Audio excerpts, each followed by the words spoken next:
Just see, this Thursday, it's Warriors against Warriors.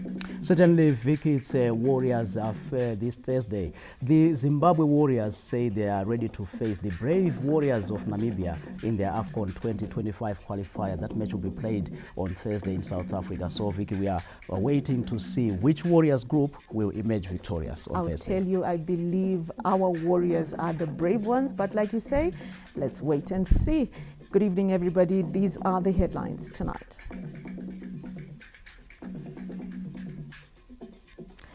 The government plans to issue bankable and transferable land tenure documents to all beneficiaries of the land reform program. And in other news, Harare City Council Commission of Inquiry exposes more corruption at Townhouse. Later on in sports, that report and more coming, where the Zimbabwe Warriors say they are ready to face the Warriors of Namibia this Thursday. We are joined by Nobo Maungwa at the Sign Language Desk, and later we'll be joined by Marilyn Gwenya from our Montreal studios in Bulawayo.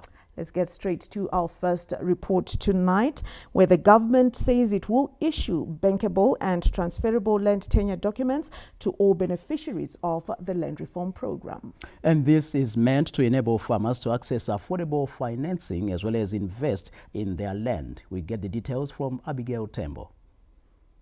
In a post-cabinet media briefing in Harare this Tuesday, the Minister of Information, Publicity and Broadcasting Services, Dr. Jen van Muskwere, outlined government's plans to address the challenges faced by farmers. The land reform program was implemented at the turn of the millennium to correct colonial imbalances in the ownership of land, which was mostly in the hands of the white minority. While our people are endowed with agricultural land, resulting from progressive government policies, they continue to grapple with the following challenges: difficulty in accessing affordable, appropriately structured and adequate finance for sustainable commercial agriculture. In the absence of security of tenure, the farmers are not sufficiently motivated to invest adequately and to develop robust infrastructure on their farms and to enhance sustainable production. The threat to land tenure, especially to successors entitled to land held by beneficiaries of the land reform program, such as children of war veterans, arising from inheritance and fraudulent succession issues. While government conceived and implemented these positive programs, there have been varying levels of accountability from the farmers, with a significant proportion of farmers feeling no obligation to pay back loans advanced. Consequently, government has remained saddled with debt emanating from unpaid agricultural loans by many farmers. To address these issues, the government will introduce a new system of land tenure documents. All land held by beneficiaries of the land reform program under 99-year leases, offer letters and permits will now be held under a bankable, registrable and transferable, more secure document of tenure to be issued by the government of Zimbabwe to beneficiaries. As such, beneficiaries of the land reform program will now have enhanced security of tenure to the land they legitimately hold. This new policy will invariably be informed by the following guidelines. Priority will be given to our veterans of the liberation struggle, youth and women. Security of tenure to all agricultural land regularized under this program will at all time only be transferable among indigenous Zimbabweans. Accordingly, the government hereby forthwith issues an indefinite moratorium on the issuance of any new 99-year leases, offer letters, and permits for agricultural land. Cabinet also received a briefing on prices of basic commodities and availability in the wake of recent recommendations made by the Monetary Policy Committee. There are a number of interventions that the Central Bank announced following the Monetary Policy Committee meeting last week. Added to that is the increased support of the formal manufacturing sector by the Central Bank, where they are now increasing the foreign currency that is dispersed through the banks under the willing seller system, mainly to support the purchase, acquisition of raw materials, which are then supplying the formal sector in our economy. You realize that following that, there has been some stability. When you look at what was obtaining in the market in the last 2 to 3 weeks. But from that intervention by the Central Bank, we have seen some stability that has crept in. The Ministry of Industry and Commerce assured the nation that it will continue to monitor the situation and engage stakeholders to ensure market-relevant interventions are implemented. Abigail Tembo, ZBC News, Harare. Vice President Kembo Mohadi has hinted on establishing a tourism cultural village in Zimbabwe in order to enhance the country's image as a premier tourist destination. The Vice President noted government's interest in the project after touring Lesotho's Tababishu Cultural Village at the weekend. A picturesque view of the Tababishu Cultural Village defines Lesotho's tourism sector, one of the foremost heritage sites pushing tourism activities in that country. Zimbabwe is looking to draw a similar plan to harness cultural tourism, which has the potential to contribute to the country's gross domestic product. Vice President Kembo Mohadi's recent visit to Lesotho created a conduit for Zimbabwe to identify the potential of sustainable tourism to unlock value through unique experiences for visiting tourists. I'm much impressed by their cultural village, and it is something that we as Zimbabweans can learn a lot from them. We don't have such a cultural village, but we can still do it. We can still do it. We can still say we send our people, or the ministry that is responsible for culture and heritage, which is the Ministry of Home Affairs, and also the Ministry of Home. They can come and learn quite a lot here, so that we can have a cultural village. I would prefer to have such a cultural village which is Zimbabwean in character, maybe in places of tourist attraction like the Victoria Falls, so that when the people come to see the Victoria Falls, they also sample the Zimbabwean culture. According to UNESCO, cultural tourism is one of the fastest growing subsectors of the industry, accounting for an estimated 40% of tourism worldwide. Theophilus Chuma, ZBC News. The late national hero, Colonel retired Chinga Dube, has been given a befitting send-off at a military funeral parade held at Mbizo Barracks in Bulawayo this Tuesday. Colonel retired Chinga Dube, who was known as Comrade Embassy during the liberation struggle, was given a military send-off in recognition of his contribution to the country's independence. Chief Mona Major General Emmanuel Matatu said the late national hero will be remembered as a military genius who fought tooth and nail for his country's independence. He joined the Zimbabwe People's Revolutionary Army, the armed wing of ZAPU in Zambia, and in 1964, he was nominated for military training in the then Union of Soviet Socialist Republics, where he specialized in military communications and later became an instructor in that field.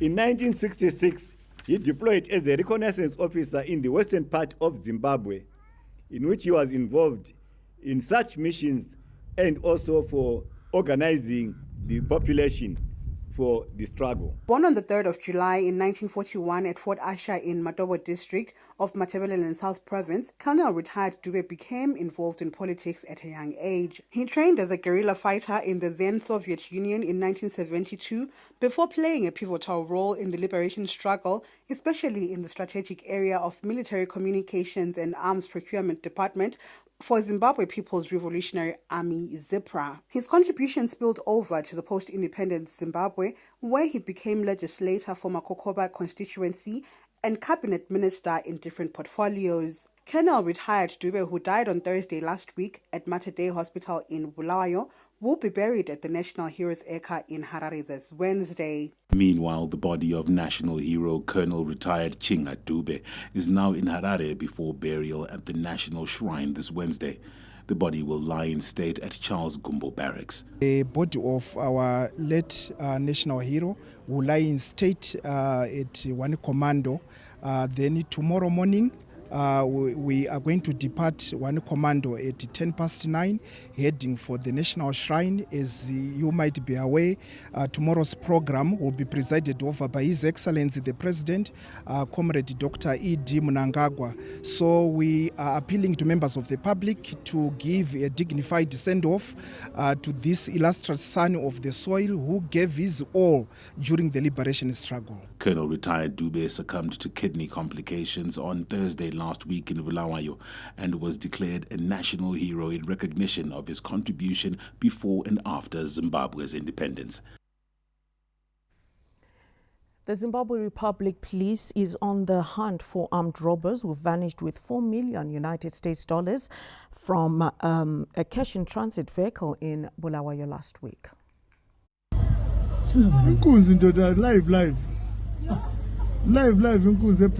Zimbabweans still trying to come to terms with how $4 million disappeared in broad daylight.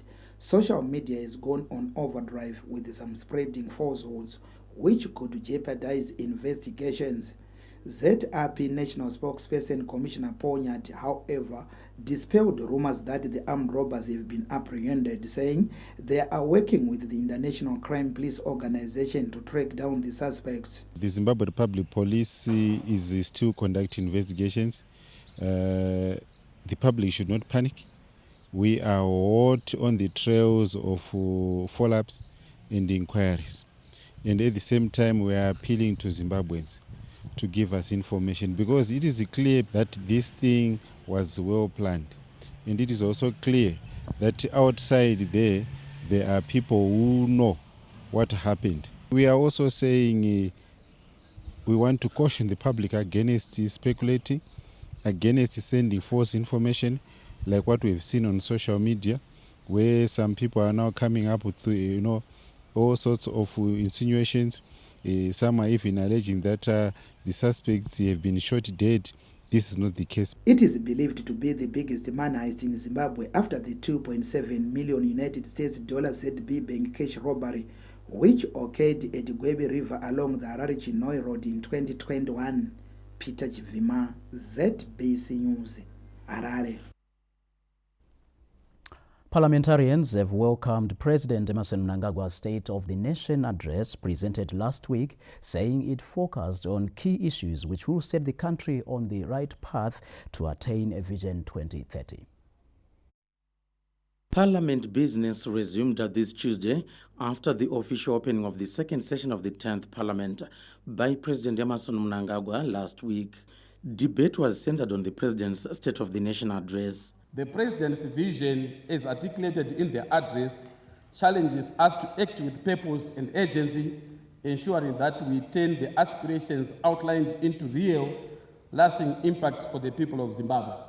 This is not just a speech to be heard, but it is a call to action for all of us to play our part in driving the nation towards a more prosperous and stable future.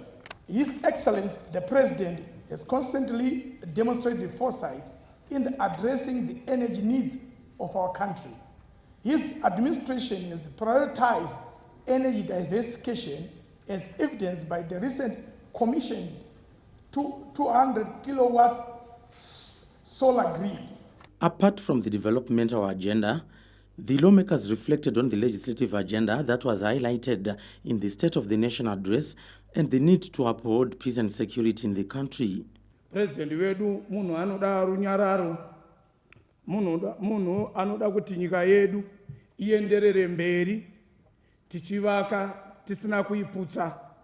Ndinovimba kuti takatarira kubvira pakangotanga Second Republic zvinongotiratidza kuti aiwa runyararo uyezve nokuchengetedzeka kwevanhu nekuchengetedzeka kweupfumi hwedu kuri kuratidza kuti kuri kuenderera mberi.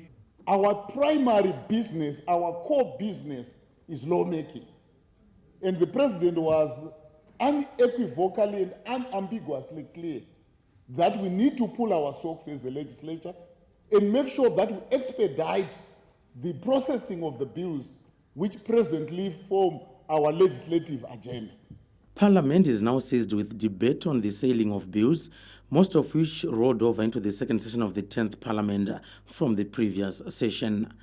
John Nandara, ZBC News, Mount Abden.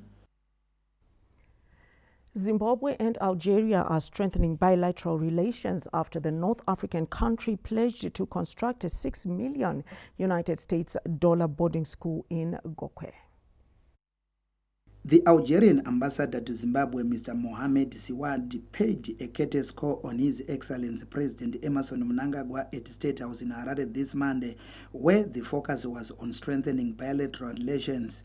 In an interview with the ZBC News, Mr. Siwad gave credit to President Emmerson Mnangagwa for spearheading the engagement and re-engagement drive before revealing what transpired. The first one is the construction of the high school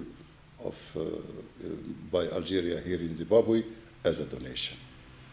His Excellency, our President, Mr. Abdelmajid Tebboune, when he met His Excellency, his brother Emerson in Addis Ababa some years ago. The second issue we discussed with His Excellency is the aid that Algeria is willing to also to help our brothers here in Zimbabwe. It's concerning foodstuff.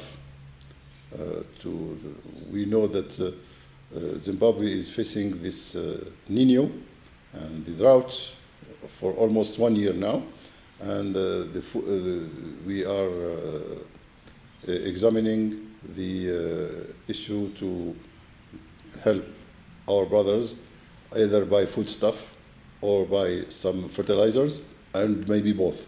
It depends. We want to meet exactly the needs of Zimbabwe. The Algerian top envoy was accompanied by the Minister of Primary and Secondary Education, Honorable Torerai Moyo, who highlighted the importance of international cooperation and collaboration in driving progress and development.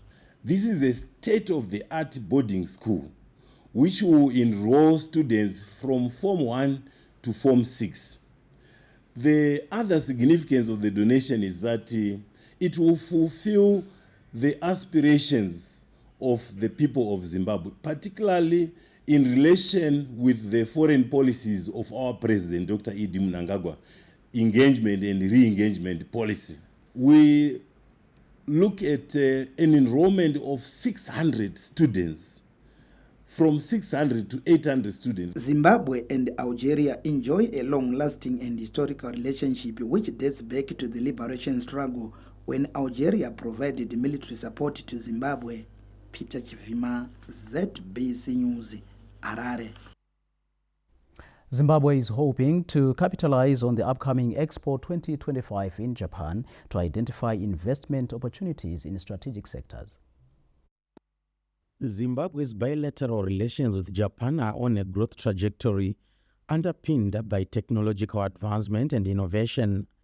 A team from the Japan International Cooperation Agency, JICA, was at the Parliament of Zimbabwe in Mount Abden this Wednesday, where they delivered a public lecture stressing the importance of growing trade relations between the two countries. Positive development.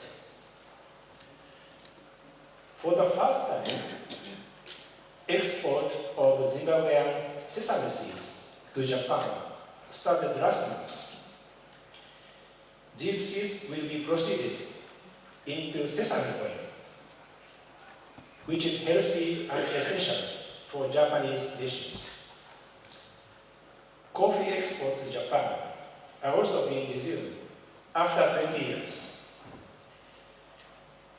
Zimbabwe has high potential in agriculture, mineral, and tourism. And of course, human capital. I was asked to speak about Japan's development experience, which may have some hints to the development of Zimbabwe. So that's why I came here. Speaker of Parliament Advocate Jacob Mdenda said they are ready to tap into the nexus between Japan's legislation and its developmental matrix. Japan is one of the top 10 developed countries in the world, particularly in the field of electronics and the automobile industry. It is therefore important that we share the journey of the Japanese development and learn lessons from them. As for Parliament, we are keen to know what type of legislation that they put in place in order to accelerate their development mantra. Japan has implemented a number of developmental projects in Zimbabwe, including a $7.8 million grant for the construction of the Makuti-Marongora Road in Mashonaland West Province. John Nandara, ZBC News, Mount Abden. The government has expressed a participation towards ensuring an investor-friendly environment that allows private sector participation in the construction of schools. This came out during the official opening of the Southern Cross Primary School in Budiriro, Harare this Tuesday. Located in the heart of Harare's high-density suburb of Budiriro, the private institution serves Budiriro, Glenview, Kuwadzana, Mfakose and beyond.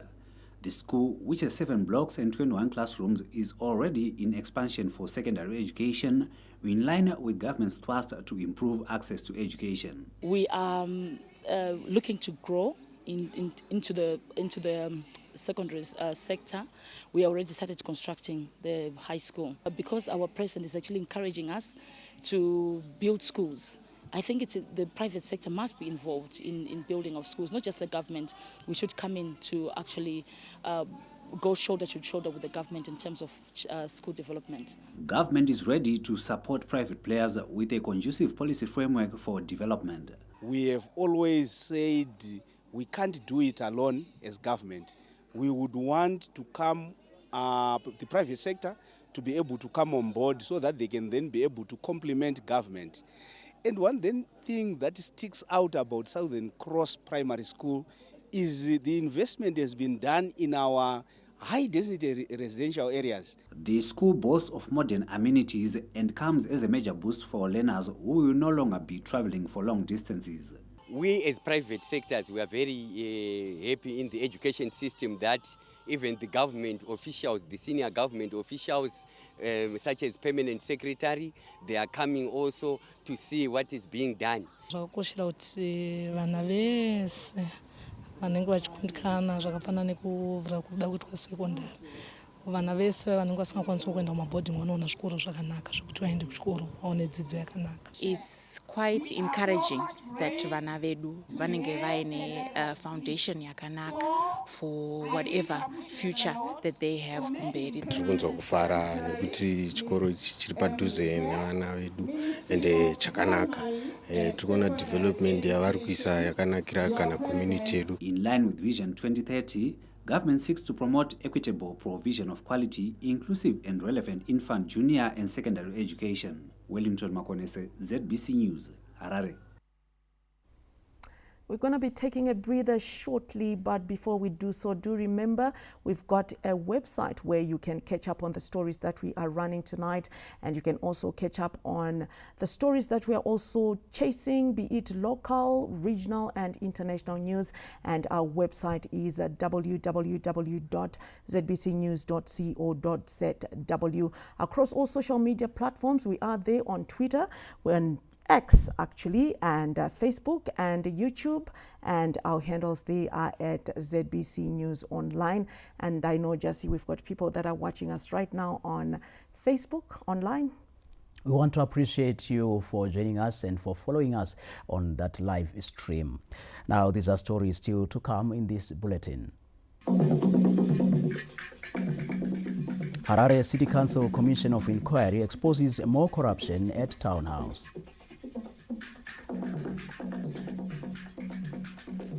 Later on in sport, Zimbabwe Warriors ready to face the brave Warriors of Namibia this Thursday. We'll bring you those stories and more after this break. Stay with us.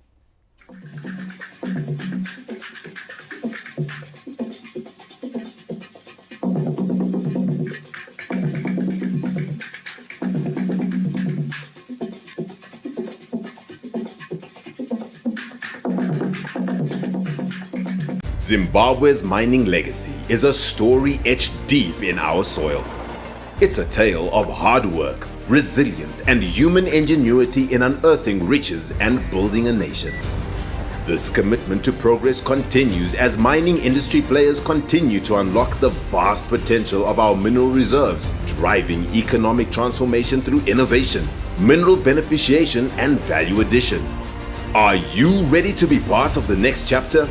Explore cutting-edge advancements and discover endless opportunities in Zimbabwe's expanding mining value chains at the 27th edition of Mine Entra, taking place from the 9th to the 11th of October 2024 at the Zimbabwe International Exhibition Center in Bulawayo.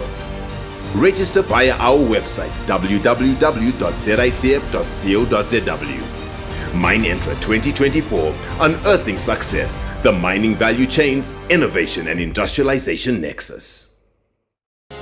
Join us for the Zimbabwe Broadcasting Corporation's annual golf tournament on November 8, 2024 at the Royal Harare Golf Course. This event celebrates partnerships and excellence, offering a day of great golf and valuable networking. Whether you're a seasoned golfer or a novice, this is your chance to showcase your skills and have fun. Don't miss out. Mark your calendars. For sponsorship opportunities and bookings, don't hesitate to get in touch with Claris on 0712-842-138. See you on the greens. Shark on the line. He took my fish. Did you see that? I just was like, what? I really want you to find someone nice who would mean the world to you and make you so happy.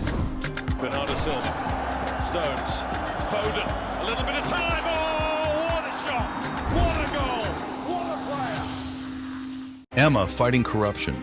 By the very nature of the operating environment, business face considerable exposure to theft, fraud, and unethical behaviors. The Deloitte Tip-Off Anonymous Whistleblowing Services is a unique business solution that combats series of problems facing organizations such as corruption, embezzlement, abuse, dishonest, and other inappropriate behaviors in the workplace. The Environmental Management Agency, EMMA, subscribes to this whistleblowing service. All stakeholders of EMMA are welcome to use the Deloitte Tip-Off Anonymous hotline to report any unethical behaviors within EMMA that they may be aware of in a safe and confidential manner. Contact Deloitte Tip-Off Anonymous on the numbers appearing on your screen.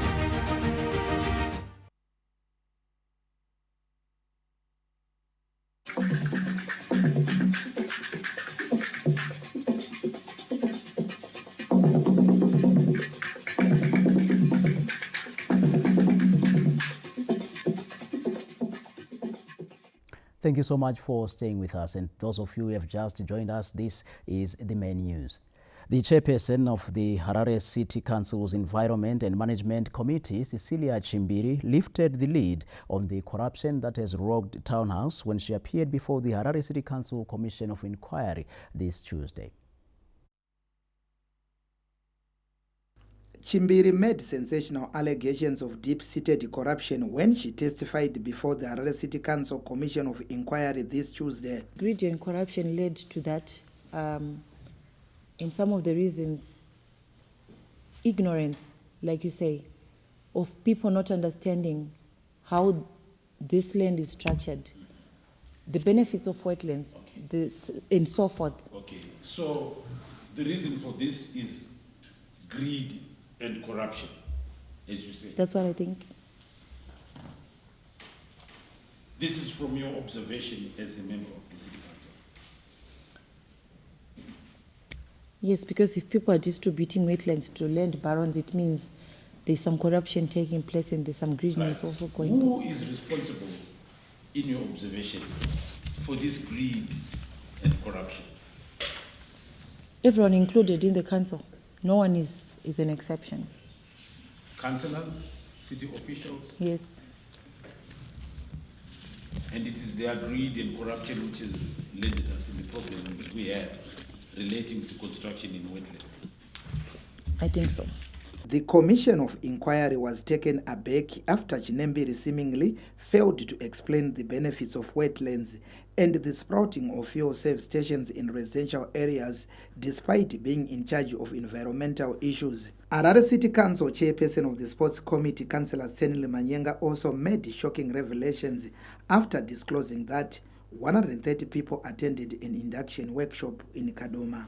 I wouldn't know the benefiting part, maybe just to see the resort, but in terms of monetary, if I, for example, if I'm to travel for a workshop in anyway outside Harare, a councillor is previewed to get maybe 10 zig as an allowance. The Harare City Council Commission of Inquiry is probing the operations of the local authority since 2017 amid allegations of corruption, nepotism and poor service delivery. The 5-member Commission of Inquiry is chaired by retired High Court Judge Justice Mafios Cheda, Peter Chivima, ZBC News, Harare. Marilyn, it's a very good evening to you and the team at Montrose Studios. You can go ahead and take us on. Good evening and many thanks to you, Vicky and Justin, for taking us through the first part of the bulletin. And now in our following report, all is set for the country's premier mining, engineering and transport expo, Mine Entra, which kicks off in Bulawayo this Wednesday. 250 local and foreign exhibitors have registered for this year's Mine Entra, which rolls into life in Bulawayo this Wednesday. Exhibitors are confident the event will unlock more opportunities in the mining sector value chain. It's our second year. Last year we got some good purchase. We got some good inquiries from it. It was definitely worth our while. Through the initiative by the government, through our president, Comrade Emerson Mnangagwa, we've seen that youths are now heavily involved in the economy, and when we're going to the mines now, we are realizing that it's easy for us to penetrate because of the government policies. This year we're looking forward to keep the industry wheels turning as we consolidate our existing clients, and we're also looking forward to getting new business and new clients. We just started a few months ago, so we're expecting to gain more clients. Briefing the media this Tuesday, Zimbabwe International Trade Fair Chief Executive Officer Dr. Nicholas Ndebele gave an insight into what to expect at the expo. So far, we have 254 exhibitors who have expressed interest to participate, and out of those, 19 are actually from the region, South Africa, and beyond, of course, India, as well as the DRC. So last year, notably, we had 12 foreign exhibitors who came through. So we have seen this growth in foreign participation, which is a good thing for us because it's an endorsement of the platform as being a relevant and strategic platform that allows Zimbabwe to showcase its best in the mining space. This year's Mine Entra will run from Wednesday to Friday this week. The Power Institute for East and Southern Africa conference is underway in Victoria Falls, with the organization indicating that it is working round the clock to unlock funding for member states. The region is currently developing new power projects while revamping existing ones to mitigate power shortages in the region. To further unlock investment in the regional energy sector, the Power Institute for East and Southern Africa, PISA, is in a spirited drive to lure investment in the sector, which is key in economic transformation. We need to collaborate in that, and then obviously access the collective PSR, access grant funding, And that's one of our major drivers within PSR, is to access funding for our members and to also access other funding from projects that have excellent business cases. Zimbabwe Electricity Transmission and Distribution Company, ZETDC Commercial Director Engineer Rafael Katsande highlighted Zimbabwe's benefits from PISA membership. He noted that the benefits include a 2015 pilot project that reduced the rural electrification cost by 50% using an innovative single-wire earth return technology. This conference is very beneficial to member countries. Already, as Zimbabwe, we are host to a pilot project that was carried out in 2015 with the objective of reducing the cost of electrification in the rural areas. We call it single wire earth return SWARE technology. You find that most of our power lines have got 3 conductors that run. However, with this technology, which is very innovative, there's a single wire, so it cuts down on the cost of conductor. With 7 of 11 member states attending, the conference is expected to facilitate knowledge sharing, stimulates regional growth, and promotes sustainable technological cooperation. Tichaona Kurewa, ZBC News, Victoria Falls. High carbon ferrochrome energy and combustible gas producers have been urged to be innovative and ensure their operations are sustainable and environmentally friendly. While ferrochrome is generally classified as harmless, the risk to humans and the environment lies in the dust that comes out of open furnaces where chromium is oxidized.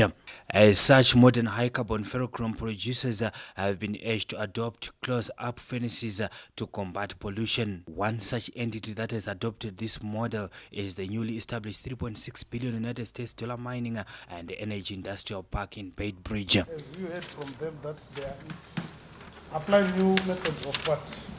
Mining and solving pollution problems. So we are really happy. The other item that is really impressive to us is the introduction of this new production system, which is user-friendly, does not have emissions that will destroy the ozone layer, but will green our country. While the mining and energy giant plans to use the gas from the furnaces to produce electricity, its environmentally friendly methods have also impressed the government. This project which we are seeing here, it's important critically in 2 aspects. The first aspect is producing high carbon ferrochrome, which is good. But the second, it's a revolution technologically. And the first in Zimbabwe, where you have this big furnace, which is environmentally friendly. So it's actually the way to go as far as our chrome industry is concerned, to have furnaces which will be of this nature because they are environmentally friendly. And also the aspects of using that gas to generate electricity. Not only is it the first in Zimbabwe, but that's the way to go as we move forward. The $3.6 million United States dollar project, a culmination of President Emmerson Mnangagwa's Zimbabwe's Open for Business mantra, is operating on a 5,000-hectare special economic zone in Beitbridge, maximizing on coal from Tuli and Wange coal mines. Providence Maranelli, ZBC News, Beitbridge. And that's it for myself, Marilyn Gwenya, and the Montrose crew for tonight. It's back to the team at Pocket Hill Studios in Harare for more news, and Vicky is on standby. Vicky? Many thanks, Marilyn, and we hope to catch up with you tomorrow and the team at Montrose. Now, news beyond our country's borders. Mozambique goes to the polls this Wednesday in an election where 47-year-old Daniel Chapo of the ruling Frelimo party is facing 3 other candidates. The details. Other candidates are Osufo Momade of the main opposition Renamo Party, independent candidate Venancio Mondlane, and Lutero Simango of the Democratic Movement of Mozambique, MDM. Frelimo, which has ruled Mozambique since independence from Portugal in 1975, is widely expected to win the election. The ruling party held campaign rallies in Zimbabwe and South Africa as it seeks the diaspora vote that will be crucial in determining the country's leadership and direction for the next term. South African police are investigating the death of 5 school children who are suspected to have succumbed to food poisoning in Naledi area of Soweto. Gauteng education authorities have since deployed psychosocial counselors to the affected schools, with one of the 6 children still in hospital. According to police spokesperson Dimekatso Nevului, police have launched an inquest after the death of 5 children aged between 6 and 9 on the 6th of this month. Reuters' new poll shows that U.S. Democratic presidential candidate Kamala Harris is leading Republican Donald Trump by a 3 percentage margin. The poll places Harris at 46% of the vote, while Trump is at 43% ahead of the presidential elections on the 5th of November. Meanwhile, experts say the Reuters poll gave importance to the views of the electorate, with 7 battleground states likely to be decisive. On that note, we take a break. We'll return with business. Stay with us.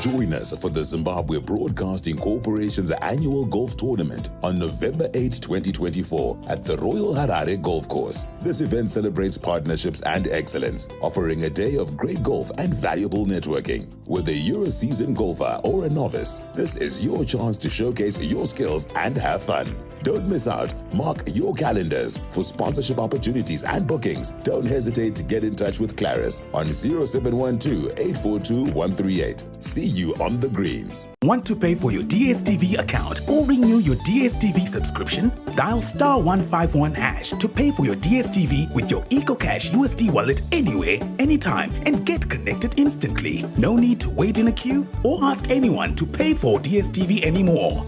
To subscribe for your DSTV package with your EcoCash USD wallet, simply dial *151#, select USD currency, select Make Payments, select Direct Payments, select Pay DSTV, select Renew Subscription, and you will be connected instantly. Live life the EcoCash way.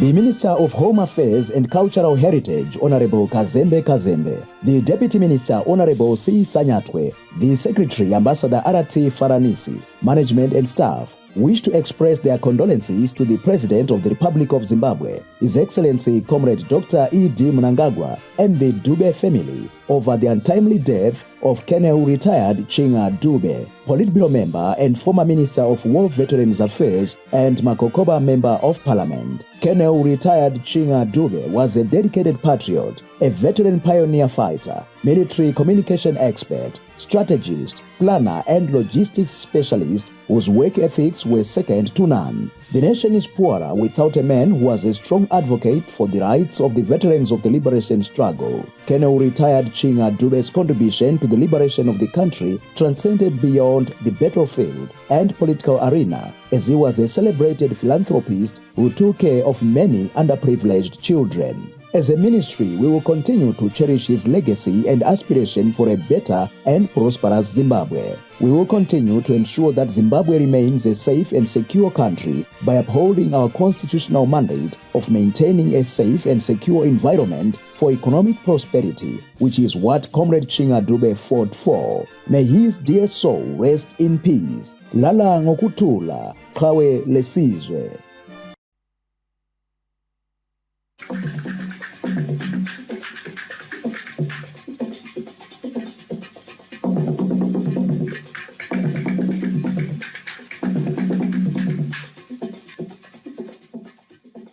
Welcome back and thank you again for staying with us. Now in business news, Zimbabwe's banking and finance sectors are dominating mergers and acquisition transactions in developments meant to expand operations. A list of proposed mergers and acquisitions compiled by the Competition and Tariff Commission (CTC) shows that since January this year, 3 banking and finance sector proposals have been submitted for decision-making, followed by 2 from the manufacturing sector. Mining, real estate, construction and motor vehicle repairs have also submitted 1 each for consideration by regulatory authorities. Zimbabwe Stock Exchange listed CBZ Holdings has issued another cautionary statement regarding its potential acquisition of a complementary business.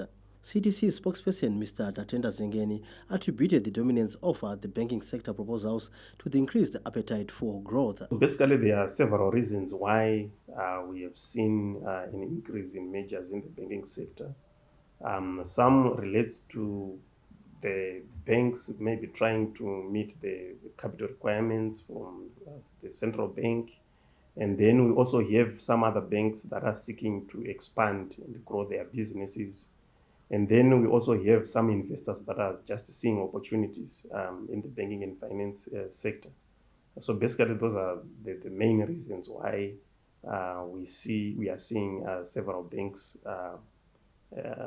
merging their operations, and also some companies operating in the finance sector coming to merge. Economist Dr. Zek Murerwa called on regulatory authorities to ensure that approved transactions create opportunities for growth as opposed to undermining socio-economic development. It is a very normal process that you see in any economy, particularly even ourselves.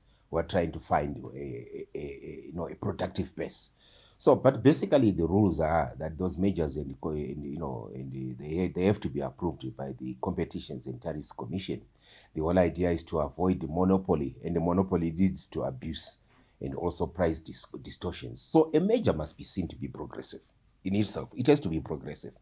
And that measure, of course, it must be positive insofar as the shareholders are concerned, service delivery is concerned, and of course, obviously, contribution to the GDP of the economy. The proposed mergers and acquisition transactions are being made when Zimbabwe is forging ahead with a domestic resource mobilization strategy, as a huge debt overhang is stifling efforts to borrow long-term finance from foreign financial institutions. Stanley James, ZBC News, Harare. That report from Stanley actually putting a lead on our business segment for tonight, and we move straight into the arts.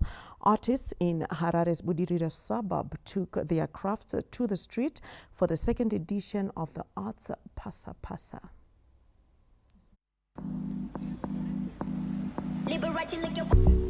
The second edition of the Art Pasa Pasa exhibition, which took place this September, saw Budiriro suburb in Harare transforming into a mixture of color and picturesque mosaics that consume the senses. The art installation is an eclectic mix of abstract, surrealism, and expressionist art.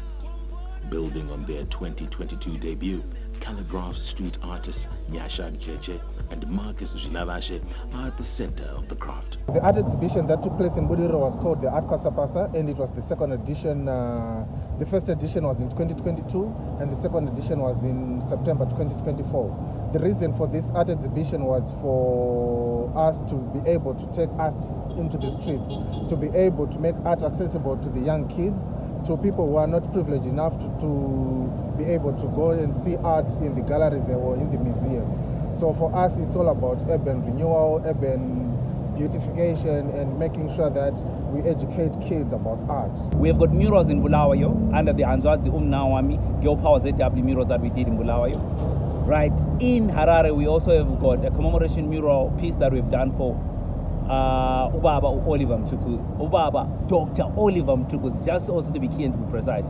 And so much more body of work that you can always see and interact with as you drive in and every other part, different parts of Harare. The artworks are also fostering community engagement and transforming neglected spaces into dynamic hubs of creativity. Farah Ngwaze, ZBC News, Harare. And that's the arts. We take a break. When we return, Anashe Murombedzi will give us sport.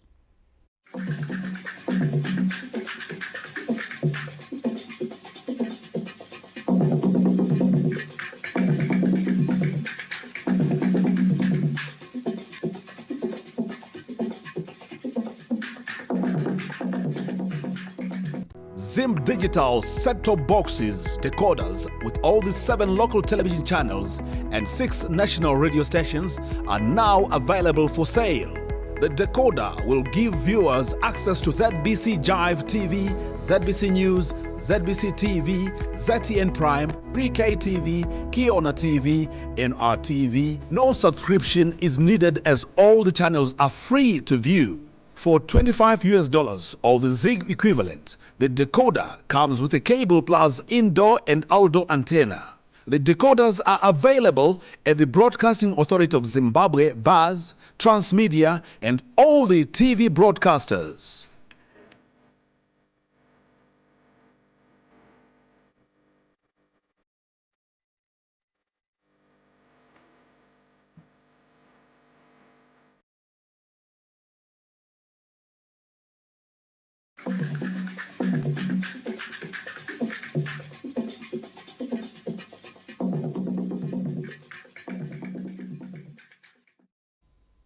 It's time for sport, and welcome to the Sports Corner. Anna Shambrombedzi here with the latest in the world of sport. The Warriors camp has been rocked by injuries ahead of Zimbabwe's Africa Cup of Nations qualifier against Namibia in Johannesburg this Thursday. The Zimbabwe Warriors faced the Brave Warriors of Namibia at Orlando Stadium in South Africa on Thursday. Zimbabwe will be without forwards Tinochinda Kadewere and Tawanda Chirewa, while defender Mnashe Garanganga is a fitness doubt after picking up an ankle injury. Douglas Mapfumo and Terence Zukamanja have since been called in as replacements. Yeah, it's very, very good for me to be back at the national team and to represent my nation. I'm here to help the country to win, and then we can qualify for AFCON. Head coach Michael Nis is, however, not making any excuses. Plays on a very high level. It's now the second time. Very unfortunate. He wanted really to come. I had a lot of communication with him. Chireva, after that story you all wanted to talk about, there was no problem with him anymore. Sure, he also wanted to prove a point. Meanwhile, the Namibia Football Association has revealed that financial challenges forced them to host Zimbabwe behind the closed doors. Their previous match against Kenya was also played in an empty Orlando Stadium. Lawrence Trusida, ZBC News, Harare. Shifting to the women's version, the Zimbabwe women national football team, the Mighty Warriors, have been handed what looks like a fair draw for the 2024 COSAFA Women Championship after they were drawn against Lesotho and Mozambique. The 2024 COSAFA Women's Championship is set for the Nelson Mandela Stadium in South Africa from the 22nd of this month to the 2nd of November. This year's edition will be the biggest women regional competition on the African continent after 14 teams confirmed participation. The teams are divided into 4 groups, with 2 groups containing 4 teams, while the other 2 have 3 countries. Defending champions Malawi are in the same group with Botswana, Madagascar and Mauritius. Hosts and 7-time winners South Africa will face Namibia, Eswatini and debutants Seychelles, while Zimbabwe are up against Lesotho and Mozambique. The Mighty Warriors will be under Sitetelelwe Quinji 15 Sibanda, who returned to the national team dug out last month. Zimbabwe will be seeking to win the tournament for the second time after their triumph at Trufaro Stadium in 2011. Away from football, the Zimbabwe netball team, the Jams, have set their sights on making a statement at the inaugural Celtic Cup set for Scotland next month. Currently in a rigorous 5-week training camp, 28 players are vying for a spot in the final 12-member squad. Coach Ropafadzo Mutsauki is focusing on nurturing emerging talent from the 21 and under age group. This team towards 27 World Cup ku Australia, saka tiri kutogadzira team yokuti ikwanise kuzoqualify ku World Cup. The Gems will face stiff competition from European teams in Northern Ireland, Scotland and Wales in the Four Nations tournament running from the 7th to the 11th of next month. That's it from the Sports Corner. Weather report and forecast is up next.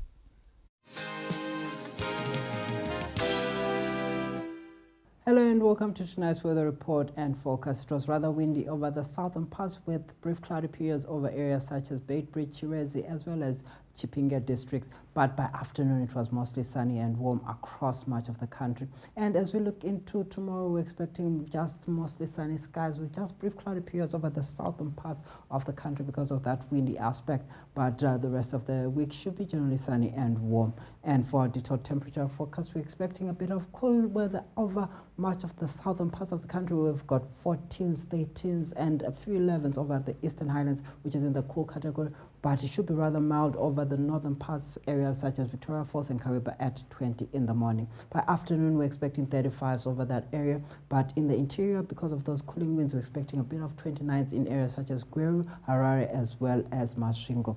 For our detailed forecast, we're expecting Bulawayo to be mostly sunny, a bit of windy here and there, but it should be generally under 35 for most of the days. For Chinoy, we're expecting 35s and 36s as we get into the weekend, but it should be mostly sunny for much of the week. Same for Gwanda, where it's 34 by afternoon as we get into the weekend. Gweru at 32 by afternoon by Saturday and Sunday, with sunny skies prevailing for much of this week. Same for Harare, we're expecting brief cloudy periods as we get out of the weekend into Monday and Tuesday. Same for Kwekwe and Kadoma, we're expecting sunny weather for much of this week and mostly 35s and 34s for our temperatures for both cities. For Kariba, we're expecting much warmer conditions. We're expecting a 38 as we get out of the weekend. 39 for Lupane. Because of that cloudy aspect, it should get cooler around Monday and Tuesday.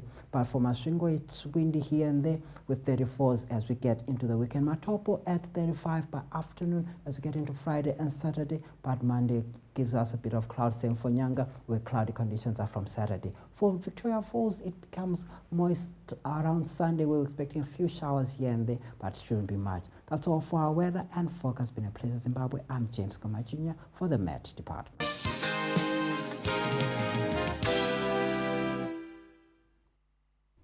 Well, many thanks to James there for the weather report and forecast. And before we go, a recap of the stories that made the headlines tonight.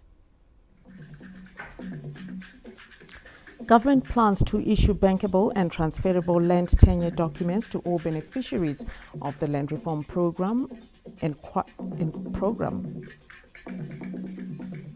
Harare City Council Commission of Inquiry exposes more corruption at Townhouse. And in sport, we looked at a story where Zimbabwe Warriors are ready to face the Warriors of Namibia this Thursday. And that's all we had for you tonight. Thank you for having been part of this broadcast from all of us here at our Pockets here as well as our Montreal studios. Have a good night. Good night.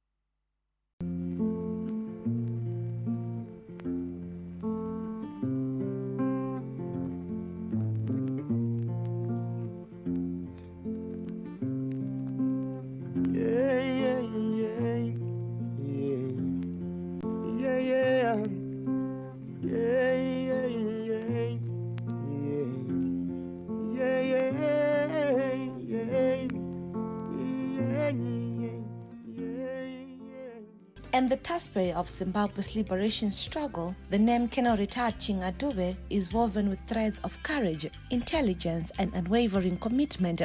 A man who rose from humble beginnings to become a pivotal figure in the fight for independence. Born on the 3rd of July in 1941 at Fort Asher, Matobo District, Kenorita Chinga Judge Dube, born Siduduzo Chinga Dube, did his studies at Fort Asher Primary School and Solusi Mission.